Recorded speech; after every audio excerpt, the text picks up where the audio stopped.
En Allemagne, on reparle du dopage au temps de la guerre froide. Les fameuses nageuses d'Allemagne de l'Est étaient connues pour cela. L'écrivain Michel Tourny en avait fait un thème d'inspiration. On découvre aujourd'hui que l'Allemagne de l'Ouest, elle aussi, avait son programme de dopage pour faire pièce à l'ennemi communiste. Antoine Hollard. Munich, 1972, l'Allemagne de l'Ouest organise les JO. En pleine guerre froide, il faut briller à tout prix face aux voisins communistes. Et pour cela, les autorités sont prêtes à tout. Anabolisants, EPO, œstrogènes, testostérone. Comme à l'Est, l'État organise le dopage à grande échelle. Un système révélé aujourd'hui par cet historien.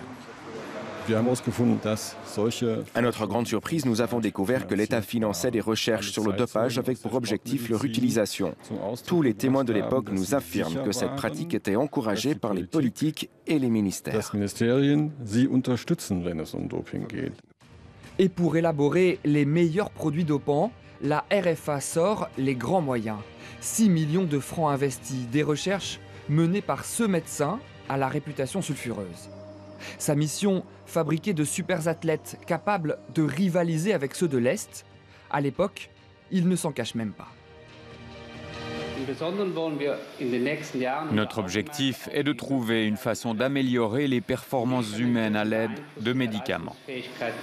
Nous cherchons ce qui peut être utilisé sans nuire à la santé des sportifs. Alors, qui sont les sportifs dopés? Quels sont les responsables politiques impliqués?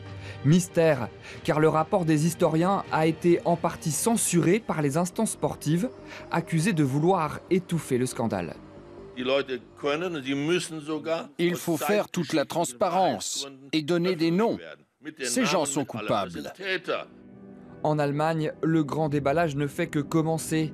Dans les prochaines semaines, le Parlement sera saisi du dossier pour faire toute la lumière sur les années sombres du sport allemand.